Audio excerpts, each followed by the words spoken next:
যুক্তরাষ্ট্রের president Donald ট্রাম্পের Greenland দখল নিয়ে কয়েক সপ্তাহের হুমকিতে সৃষ্ট উদ্বেগের প্রেক্ষাপটে আর্কটিকের নিরাপত্তা বাড়াতে একাট্টা হয়েছেন ডেনমার্ক ও পশ্চিমা সামরিক জোট ন্যাটো। আর্কটিকে ন্যাটোর নিরাপত্তা বাড়ানোর প্রয়োজনের বিষয়ে শুক্রবার জোটটির মহাসচিব মার্ক রুটের সঙ্গে একমত হওয়ার কথা জানিয়েছেন ডেনমার্কের প্রধানমন্ত্রী মেটে ফ্রেডেরিকসেন। ডেনমার্কের স্বায়ত্তশাসিত অঞ্চল গ্রিনল্যান্ড।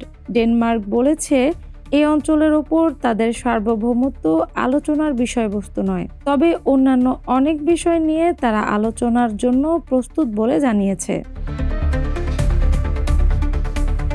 বৃহস্পতিবার ট্রাম্প বলেছেন, ন্যাটো মহাসচিবের সঙ্গে আলোচনার পর গ্রিনল্যান্ডে স্থায়ী ও পূর্ণ প্রবেশাধিকার পেয়েছে যুক্তরাষ্ট্র।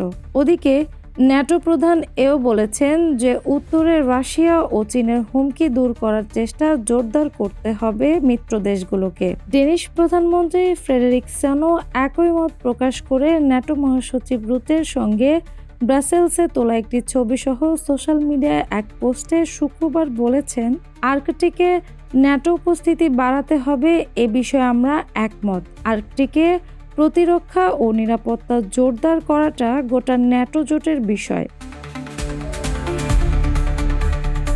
রুটে জানান, অঞ্চলটিতে প্রতিরক্ষা জোরদারে তিনি ডেনিশ নেতার সঙ্গে কাজ করছেন। শুক্রবার গ্রিনল্যান্ডের রাজধানী সফর করবেন ফ্রেডেরিকসন। সেখানে তিনি গ্রিনল্যান্ডের প্রধানমন্ত্রীর সঙ্গে দেখা করবেন। ডেনমার্কের পররাষ্ট্রমন্ত্রী শুক্রবার বলেছেন, ডেনমার্ক ও যুক্তরাষ্ট্রের কূটনীতিকরা বৃহস্পতিবার ওয়াশিংটনে সাক্ষাৎ করেছেন। সামনে কিভাবে আগানো হবে তা নিয়ে একটি পরিকল্পনা করতে এই বৈঠক হয়। ট্রাম্প বারবার বলে আসছেন যে জাতীয় নিরাপত্তা নিশ্চিত করতে এবং রাশিয়া বা চীন যেন এই অঞ্চলের নিয়ন্ত্রণ নিতে না পারে, সেজন্য যুক্তরাষ্ট্রের গ্রিনল্যান্ড অধিগ্রহণ করা প্রয়োজন।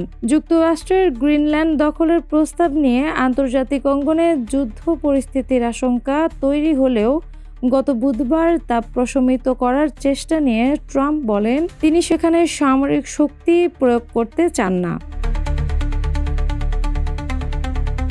অ্যানি আক্তার, বাংলা বাজার পত্রিকা।